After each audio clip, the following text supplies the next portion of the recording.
उद्देश्य। इस पाठ के अंत में आप निम्न करने में सक्षम हो जाएंगे। पारितंत्र की संरचना एवं प्रकार का वर्णन करना, पारिस्थितिक पिरामिड का वर्णन करना, पारिस्थितिक अनुक्रम की व्याख्या करना, पादपों के अनुक्रम का वर्णन करना, पोषक चक्र की व्याख्या करना और पारितंत्र सेवाओं के विषय में जानना। पारितंत्र संरचना एवं क्रियाशीलता।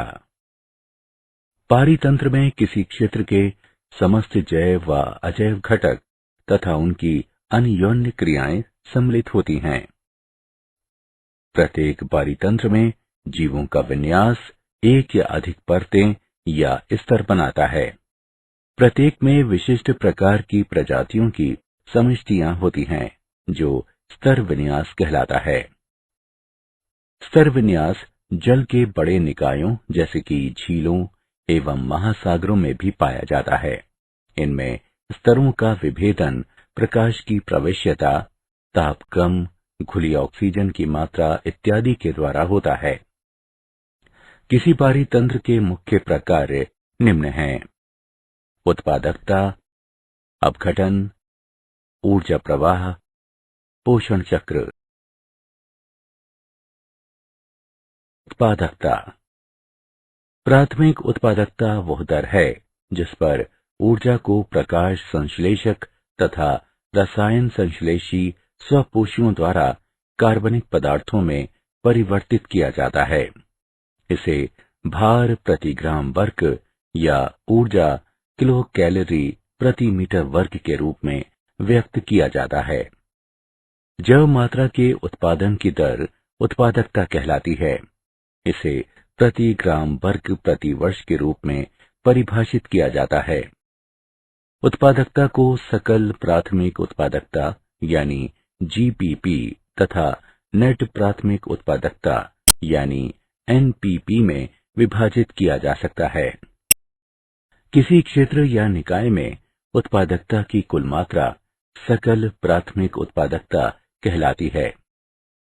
कार्बनिक पदार्थ की एक निश्चित मात्रा का उपयोग उत्पादकों के जीवन हेतु श्वसन आदि में उपयोग कर लिया जाता है और अवशेष बचने वाली मात्रा नेट प्राथमिक उत्पादकता यानी एनपीपी कहलाती है।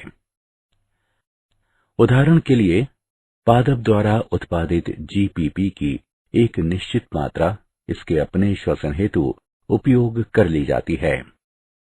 एनपीपी बराबर जीपीपी माइनस श्वसन में क्षति हुई ऊर्जा। प्रति इकाई समय तथा क्षेत्रफल पर पोषितों की जैव मात्रा में बढ़ोतरी की दर द्वितीयक उत्पादकता कहलाती है। प्राथमिक उत्पादकता पोषक तत्वों तथा विविध पर्यावरणीय कारकों पर निर्भर होती है। अपघटन। अपघटन वह प्रक्रिया है जिसमें जटिल कार्बनिक पदार्थ सरल कार्बनिक पदार्थों में और अंततः अकार्बनिक यौगिकों के रूप में खंडित किए जाते हैं। अपरद अपघटन हेतु कच्ची सामग्री होती है। अपरदाहारी ऐसे जीव होते हैं जो अपरद से आहार प्राप्त करते हैं और इसे सरल यौगिकों में विखंडित कर देते हैं। अपघटन के निम्न चरण होते हैं। खंडन। ये अपरद को सरल यौगिकों में विखंडित करने की प्रक्रिया है। निक्षालन। यह प्राकृतिक प्रक्रिया है जिसके द्वारा जल में विलय पदार्थ जैसे कि उर्वरक, कीटनाशी आदि खुलकर मृदा या अपशिष्टों से बाहर चले जाते हैं। अपचय। एंजाइमों द्वारा अपरद को सरल कार्बनिक यौगिकों में और फिर अकार्बनिक यौगिकों में परिवर्तित किया जाना अपचय कहलाता है। ये एंजाइम जीवाणुओं एवं कवकों जैसे अपघटकों द्वारा स्रावित होते हैं। अपघटन के चरण। ह्यूमिफिकेशन। ह्यूमस बनने की प्रक्रिया ह्यूमिफिकेशन कहलाती है। मृत तथा सड़ते जैव पदार्थ को ह्यूमस में विखंडित करने वाले जीवाणुओं से अन्योन्य क्रिया द्वारा मृदा में ह्यूमस बनता है। निर्मित होने वाला ह्यूमस अपघटन की दर को कम कर देता है। खनिजीकरण ये वह प्रक्रिया है जिसमें कुछ सूक्ष्म जीवों द्वारा ह्यूमस का पुनः खंडन किया जाता है और अकार्बनिक पोषक तत्व मुक्त किए जाते हैं।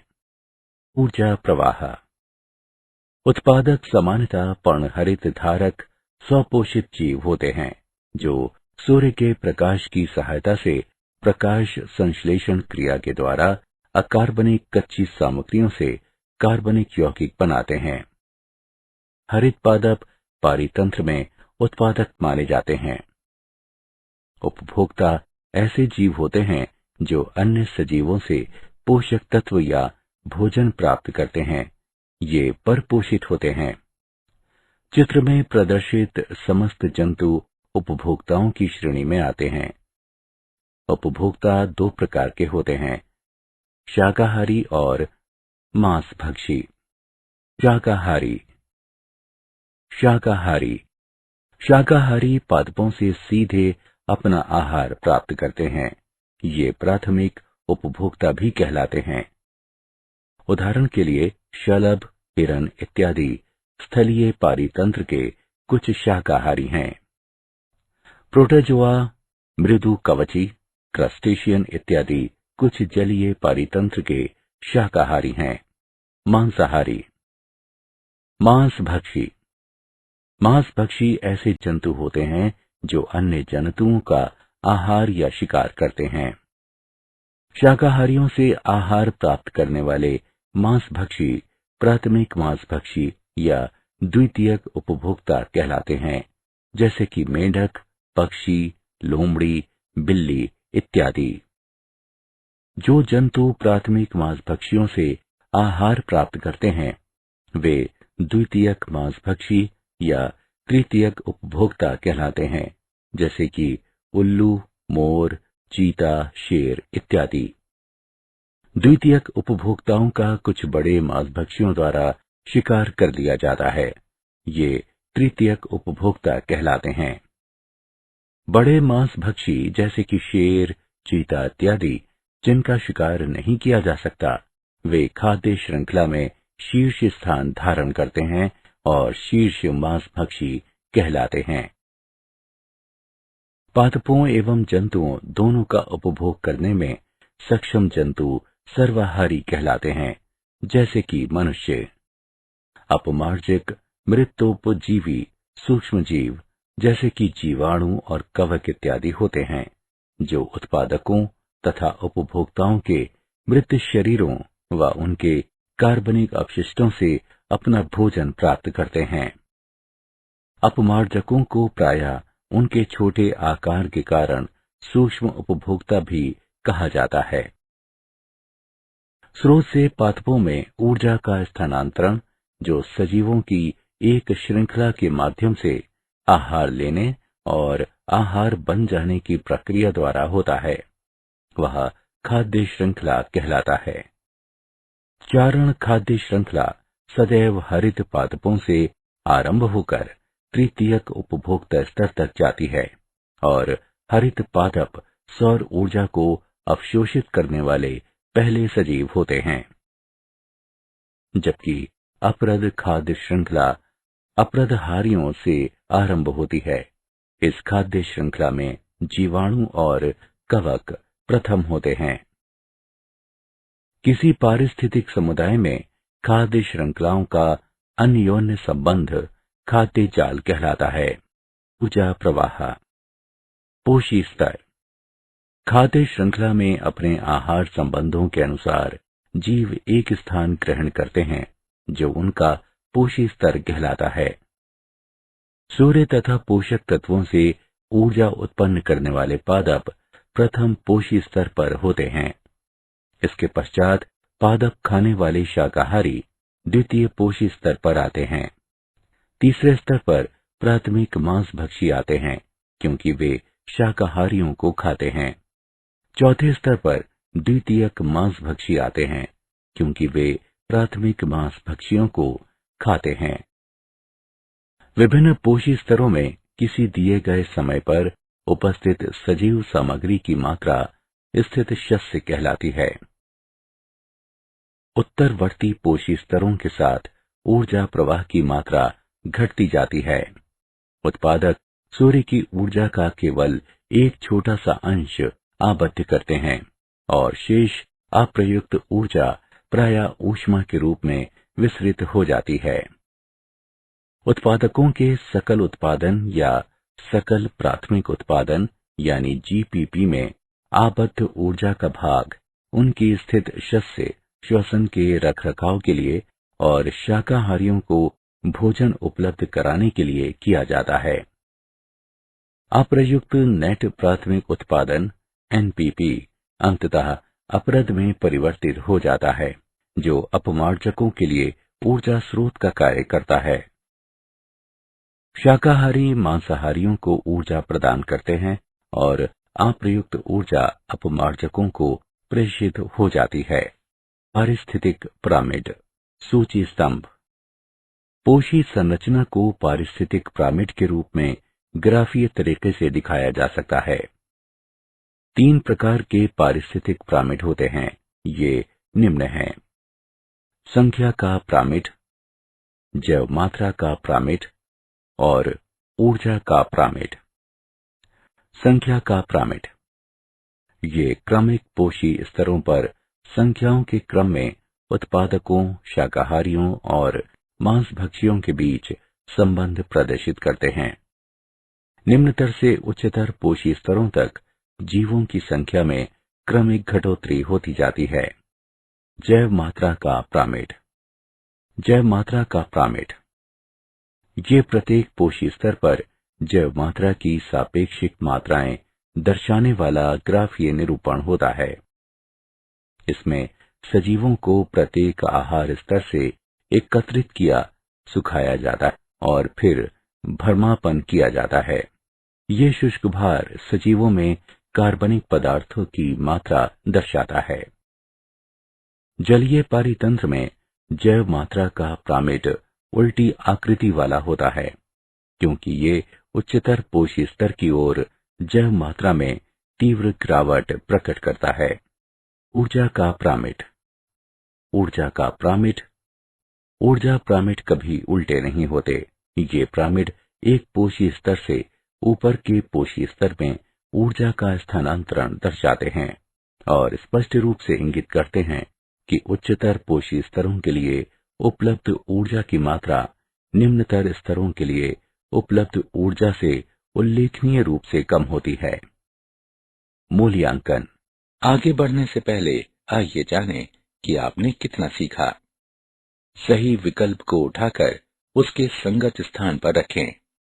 पारिस्थितिक अनुक्रमण। किसी पारितंत्र में किसी बाहुल्य प्रकार की स्पीशीज या समुदाय का अन्य द्वारा क्रमिक प्रतिस्थापन, जिसके फलस्वरूप एक स्थायी चरम समुदाय विकसित हो जाता है, पारिस्थितिक अनुक्रमण कहलाता है। पारिस्थितिक समुदायों का संपूर्ण क्रम, जो आरंभिक स्थिति से लेकर चरम तक किसी क्षेत्र में क्रमिक रूप से स्थान घेरता है, क्रमक कहलाता है। अनुक्रमण की विशेषताएं। ये अस्थायी जैव समुदाय से स्थायी जैव समुदाय की ओर प्रगति करने, अर्थात पर्यावरण से पूर्ण समायोजन करने की परिवर्तित रखता है।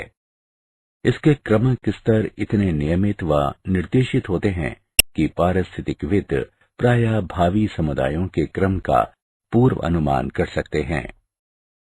क्रमिक क्रमक स्तरों में स्पीशीज की विविधता, कुल जैव मात्रा, विशेष विशिष्टीकरण तथा मृदा में ह्यूमस मात्रा में वृद्धि की प्रवृत्ति होती है। इसमें सरल खाद्य श्रृंखलाओं से जटिल खाद्य जालों की ओर प्रगति की प्रवृत्ति होती है। वास स्थलों में जलीय या शुष्क दशाओं से समाद्र शुष्क मैसिक दशाओं में परिवर्तित होने की प्रवृत्ति होती है। पादपों एवं जंतु समुदायों का अनुक्रमण समानांतर चलता है। हालांकि पादप अनुक्रमण आसानी से दृश्यमान होता है। पारिस्थितिक अनुक्रमण। अनुक्रमण के प्रकार। अनुक्रमण 2 प्रकार के होते हैं: प्राथमिक अनुक्रमण, द्वितीयक अनुक्रमण। प्राथमिक अनुक्रमण ये ऐसा जैव अनुक्रमण है जो नग्न चट्टानों, लावा निक्षेप, रेत के टिब्बों, समुद्र से निकले नए द्वीपों या नवविकसित झील या तालाब आदि जैसे उपस्तर में विकसित होता है। ऐसा उपस्तर प्रथम जीवन या प्रोगामी समुदाय के प्रति विरोधी होता है। ऐसी परिस्थितियों में केवल कुछ सरल तथा कठोर जीव ही जीवित रह पाते हैं। प्राथमिक अनुक्रमण के अनुक्रमण स्तरों का क्रम प्राथमिक क्रम कहलाता है। हिमनदीय निवर्तन के पश्चात प्राथमिक अनुक्रमण होता है। हिमनदीय निवर्तन के पश्चात नग्न चट्टानें पीछे बची रह जाती हैं। समय के साथ इन चट्टानों पर मॉस और लाइकेन पनपने लगते हैं। जब ये मृत हो जाते हैं तो इनके कार्बनिक पदार्थ अपरदित चट्टान कणों से मिश्रित होकर सरल मृदा बनाते हैं। मृदा बनने के साथ घास और छोटे शाकीय पादप उगने शुरू हो जाते हैं। गहराई में मृदा अधिक जल धारण करती है। क्रमिक रूप से वृक्ष विकसित होते हैं, जिससे परिपक्व मृदाओं पर चरम समुदाय का विकास होता है। पारिस्थितिक अनुक्रमण। द्वितीयक अनुक्रमण ये एक जैव अनुक्रमण होता है जो ऐसे क्षेत्र में होता है जो पूर्व प्रचलित जैव समुदायों के आग, सूखे, भूस्खलन, भूकंप इत्यादि के कारण नष्ट हो जाने के उपरांत रिक्त हो जाता है और जहां कुछ मात्रा में सूक्ष्म जीव व पर्याप्त मात्रा में कार्बनिक पदार्थ बच जाते हैं। अवशिष्ट प्रजातियां उस क्षेत्र में घुसने वाली कुछ नई प्रजातियों के साथ मिलकर एक नए समुदाय को उत्पन्न करती हैं। समुदाय में क्रमक परिवर्तन होते हैं और अंततः एक जलवायविक चरम समुदाय का उदय होता है। द्वितीयक अनुक्रमण स्तरों का क्रम द्वितीयक अनुक्रमण कहलाता है। पादपों का अनुक्रमण। पादपों में अनुक्रमण के 7 स्तर होते हैं। प्लवक स्तर। प्लवकों के बीजाणु वायु या जंतुओं के माध्यम से नवनिर्मित जल निकाय तक पहुंच जाते हैं। प्लवक स्तर में मुख्यतः सूक्ष्म स्वपोषी सजीव जैसे कि हरित, फ्लैकलेट्स, डायटम्स और क्यानोबैक्टीरिया आते हैं। ये फाइटोप्लैंक्टन यानी पादप प्लवक कहलाते हैं। पादप प्लवकों की समष्टि प्राणी मंद प्लवकों यानी जूप्लैंक्टन से संतुलित होती है, जो पादप प्लवकों को खाते हैं। पादप प्लवकों की मृत्यु और अपघटन सिल्ट से मिश्रित होकर तालाब के तल में नर्म कीचड़ बनाता है, जो अगले क्रमक स्तर की समृद्धि हेतु अनुकूल होता है। जड़ युक्त निमग्न यानी जड़ीय जलोद्भिद स्तर। कार्बनिक पदार्थ से मिश्रित नर्म कीचड़ निमग्न पादपों जैसे कि पोटेमोगेटन, हाइड्रिला, वेलिसनेरिया, यूट्रिक्युलेरिया, जेनिचेलिया इत्यादि की समृद्धि के अनुकूल होता है। इनकी जड़ें कीचड़ में होती हैं और पानी से भरी रहती हैं। पादपों के आसपास सिल्ट और रेत का संचय जल निकाय को उथला बनाता है। निमग्न पादपों की मृत्यु और अपक्षय नवनिर्मित मृदा को ह्यूमस से समृद्ध करता है।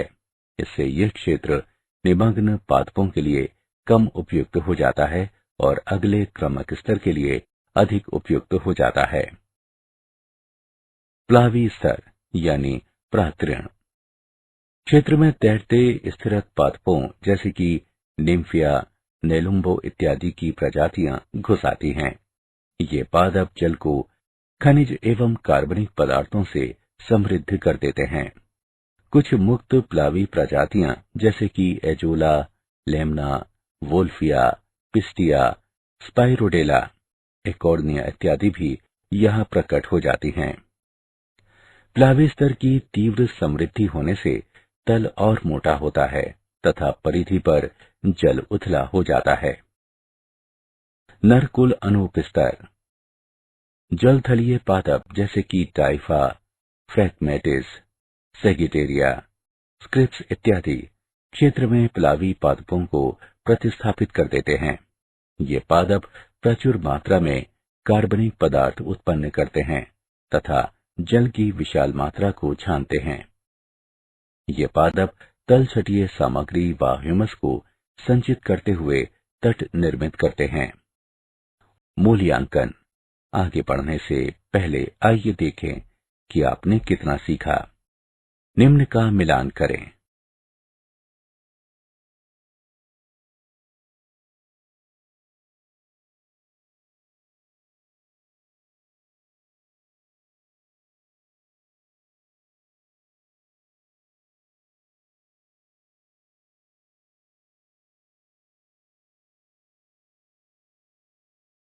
पोषक चक्रण। सजीवों में तथा सजीवों व उनके भौतिक पर्यावरण के बीच पोषकों या तत्वों का संतत विनिमय जैव भू रासायनिक या पोषक चक्र कहलाता है। पोषक चक्र के प्रकार।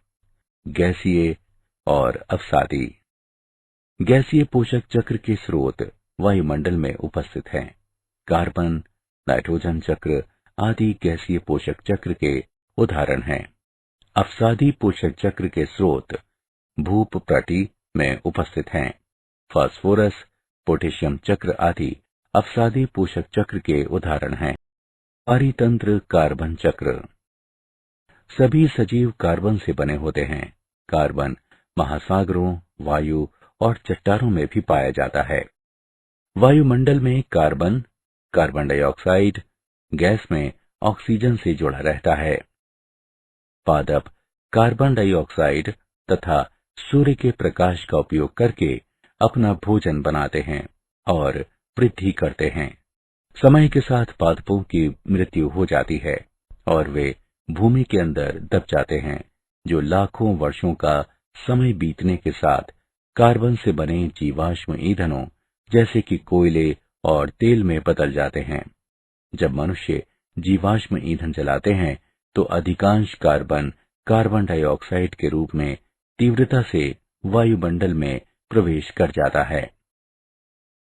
कार्बन डाइऑक्साइड एक हरित गृह गैस है और वायुमंडल में ऊष्मा आबद्ध कर लेती है।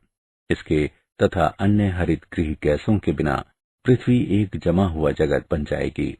लेकिन मनुष्यों ने इतना अधिक ईंधन जलाया है कि अब वायु में कार्बन डाइऑक्साइड की मात्रा उससे 30% अधिक है, जितनी ये 150 वर्ष पहले थी। इससे पृथ्वी दिनों दिन गर्म होती जा रही है। पारितंत्र फास्फोरस चक्र। फास्फोरस चक्र एक अवसादी चक्र है। वायुमंडल फास्फोरस का भंडार नहीं है। न ही सूक्ष्म जीव फास्फोरस को नाइट्रोजन की तरह स्थिर करते हैं। जैवमंडल में फास्फोरस का लगभग समस्त भाग पादपों की जड़ों द्वारा मृदा से अवशोषित किए जाने के माध्यम से पहुंचता है।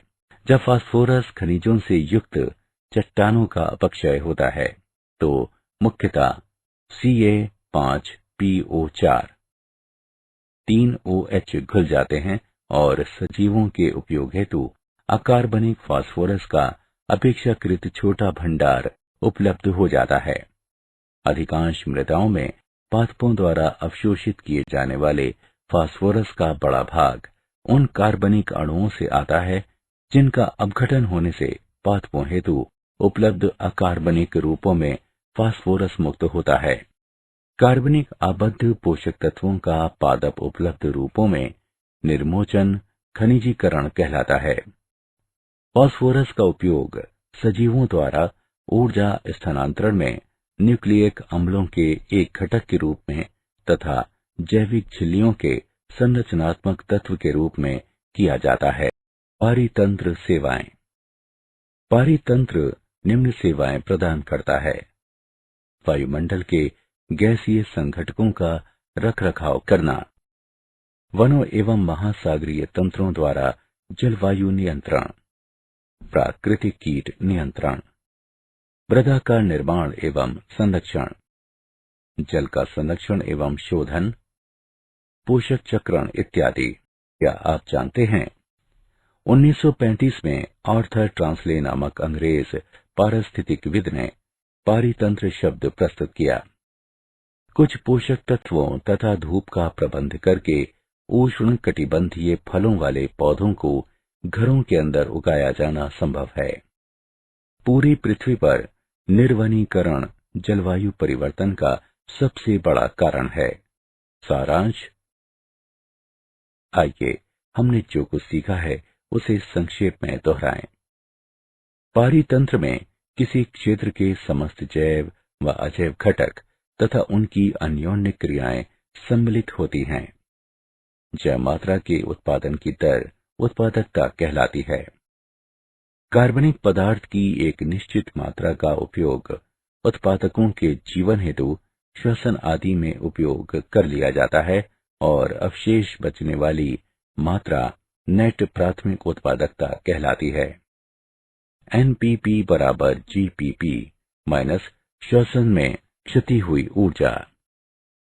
अपघटन वह प्रक्रिया है जिसमें जटिल कार्बनिक पदार्थ सरल कार्बनिक पदार्थों में और अंततः अकार्बनिक यौगिकों के रूप में खंडित किए जाते हैं। शाकाहारी पादपों से सीधे अपना आहार प्राप्त करते हैं।